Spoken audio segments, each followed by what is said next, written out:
कहानी की शुरुआत लॉस एंजलिस में रहने वाले बर्ट नाम के आदमी को दिखाते हुए होती है, जो एक घर में स्विमिंग पूल साफ कर रहा था। लेकिन जैसे ही घर में रहने वाले लोग घर से बाहर चले जाते हैं तो वो अपने शिकार का सामान निकालकर पास के एक घर में घुस जाता है। दरअसल वो एक वैम्पायर हंटर था जो वैम्पायर का शिकार करके उनके दांत निकाल लेता था, क्योंकि उसे उन वैम्पायर्स के दांतों को मार्केट में बेचने से अच्छे पैसे मिल जाते थे। वो उस घर में घुसकर एक बूढ़ी फीमेल और एक यंग मेल वैम्पायर को मार के उनके दांत निकाल लेता है और अपने ट्रक में बैठकर वहाँ से चला जाता है। घर पहुंचकर वो अपने जख्मों का इलाज करता है। वो अपनी पूरी बॉडी पर येलो कलर का एक चिपचिपा सामान लगाता है। इसके बाद वो अपनी बेटी पेज को स्कूल लेने जाता है। वो उसे योगर्ट वर्ल्ड से कुछ खाने की चीजें दिलाता है। फिर उसे अपनी एक्स वाइफ जॉसलिन के घर पर ड्रॉप कर देता है। वहाँ उसे पता चलता है कि जॉसलिन पेज की पढ़ाई और उसके दांतों के इलाज में होने वाले खर्च को अफोर्ड नहीं कर पा रही थी, इसलिए वो अपने घर को बेचकर पेज के साथ फ्लोरिडा में शिफ्ट होने का प्लान बना रही थी। ये सुनकर बर्ट परेशान हो जाता है कि वो अपनी बेटी से दोबारा नहीं मिल पाएगा, इसलिए वो जॉसलिन से वादा करता है कि वो पेज के ऊपर होने वाले खर्चों के पैसों का इंतजाम करेगा, जिससे उन्हें फ्लोरिडा जाने की जरूरत नहीं पड़ेगी। इस पर जॉसलिन उसे नेक्स्ट मंडे तक का टाइम दे देती है। इस बीच एक रियल एस्टेट एजेंट ऑड्री, जो कि एक वैम्पायर थी, एक दूसरे वैम्पायर से कुछ करने के लिए कहती है। वो दूसरा वैम्पायर उसकी बातें नहीं मानता तो वो उसे एक नए बन रहे घर में जिंदा दफन कर देती है। इस बीच बर्ड अपने करीबी जानने वाले की दुकान पर जाता है, जिसका नाम ट्रॉय था। वो वहाँ उन वैम्पायर्स के दांतों को सेल करना चाहता है, जिसकी उसे बहुत कम कीमत मिलती है। ट्रॉय उससे कहता है कि अगर उसे ज्यादा कीमत चाहिए तो वो उन्हें यूनियन में जाकर बेच दे। दरअसल यूनियन वैम्पायर हंटर्स का एक ऑफिशियल डिपार्टमेंट था, जहाँ से कुछ दिन पहले उसे धक्के मारकर निकाल दिया गया था। कोई और रास्ता नहीं सूझा तो बर्ड अपनी गन और जॉर्डन से खरीदे हुए महंगे जूते उसे बेच देता है। फिर जब वो वापस अपनी कार में आता है तो उसे पेज की कॉल आती है और उससे बात करने के बाद वो पेज की पढ़ाई और उसके दांतों में लगने वाले ब्रेसेस के लिए पैसे इकट्ठा करने का फैसला करता है, ताकि उसे पेज से बिछड़ना ना पड़े। इसके लिए वो अपने फ्रेंड बिग जी को फोन करके उससे हेल्प मांगता है। इस बीच ऑड्री को उन वैम्पायर्स को मारने की खबर मिल जाती है जिसे बर्ड ने मारा था। पहले वो रोती और कातिल का पता लगाने के लिए पूरे घर को सूंघती है। तब वो और उसका असिस्टेंट इस नतीजे पर पहुंचते हैं कि उन दोनों वैम्पायर्स का मर्डर एक ही आदमी ने किया है और वो लोग ठान लेते हैं कि किसी भी तरह उस कातिल को ढूंढ निकालेंगे। इधर बर्ड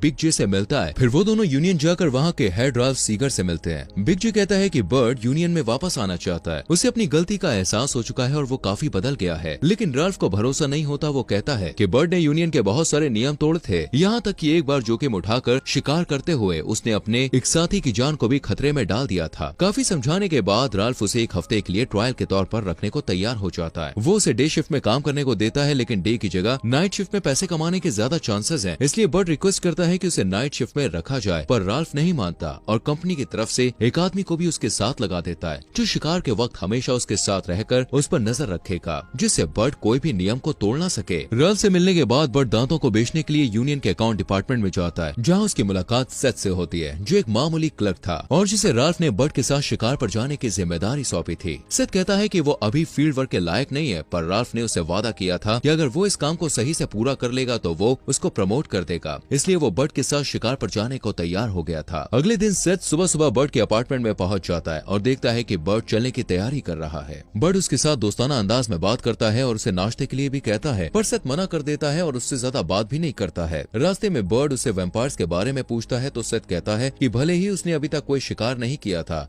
पर फिर भी उसे वैम्पायर्स के बारे में अच्छी नॉलेज थी। साथ ही यूनियन के नियम भी उसे अच्छे से याद थे। फिर वो किताबों से वैम्पायर्स के बारे में मिली सारी जानकारी बर्ड को देता है और बताता है कि 5 तरह के वैम्पायर्स होते हैं, जिनमें से एक का शिकार बर्ड आज करने वाला था। उन वैम्पायर्स को जुवेनाइल कहा जाता है क्योंकि वो बहुत ही छोटी उम्र में वैम्पायर बन चुके थे। ऐसे वैम्पायर्स के दांत दूसरे वैम्पायर्स के मुकाबले सस्ते होते हैं, लेकिन दोस्तों बर्ड को किसी भी तरह से पेज के लिए पैसे इकट्ठे करने थे, इसलिए वो हर तरह के वैम्पायर्स का शिकार करने को तैयार था। इस बीच ऑड्री ट्रॉय की दुकान पर पहुंच जाती है और वहाँ उसे बूढ़ी वैम्पायर के दांत मिल जाते हैं। वो ट्रॉय से पूछती है कि उसे वो दांत किसने बेचे थे, पर ट्रॉय बताने से इनकार कर देता है। तब वो कहती है कि किसी जमाने में इंसान वैम्पायर्स को गॉड की तरह पूछते थे और वो वैम्पायर्स को फिर से वही इज्जत दिलाना चाहती थी, इसलिए वो एक रियल एस्टेट एजेंट के रूप में काम करती है, ताकि लॉस एंजलिस के पास उस पूरे एरिया में वैम्पायर्स को बसा सके। वो एक बार फिर से ट्रॉय से पूछती है, पर वो कुछ भी नहीं बताता तो बेरहमी से वो उसे मार डालती है। उधर बर्ड और सेथ एक बेकार पड़ी हुई बोलिंग करने की जगह पे पहुंचते हैं, जो कि छोटे वैम्पायर्स के लिए छुपने की परफेक्ट जगह थी। वहाँ पहुंचकर बर्ड उसे कार में बैठने के लिए कहता है। इतने में सीगर का फोन आता है और वो सेथ से बर्ड के साथ चिपके रहने को कहता है, ताकि वो उस पर नजर रख सके। सेथ ने कभी वैम्पायर्स का शिकार होते हुए नहीं देखा था, इसलिए बोलिंग एली में घुसते हुए वो घबरा गया था। लेकिन बर्ड बहुत होशियारी से सारे वैम्पायर्स को मार गिराता है। ये सब देखकर सेथ का पेशाब निकल जाता है और उसकी पैंट गीली हो जाती है। बर्ड उसे समझाकर अपने घर ले आता है। फिर वो उसे येलो कलर की वही चीज देता है जिसे वो अपनी बॉडी पर लगाता था। इस चीज को लगाने से उनकी बॉडी से इंसानों की स्मेल गायब हो जाती है, जिससे वैम्पायर्स उन्हें ट्रैक नहीं कर पाते। बर्ड जब अपने ट्रैक पर वापस जाता है तो देखता है कि सेथ अपना नोटबुक वहीं भूल गया है। वो उसे पढ़ने लगता है। फिर वो जोसेलिन को मैसेज करता है कि उसने उन्हें देने के लिए आधे पैसों का इंतजाम कर लिया है और बाकी पैसों का इंतजाम भी जल्द ही कर लेगा। तब तक के लिए वो उसे थोड़ा सब्र रखने के लिए कहता है। घर पर उसकी मुलाकात एक नए किराएदार से होती है जिसका नाम हेदर था। पेशे से वो एक नर्स थी।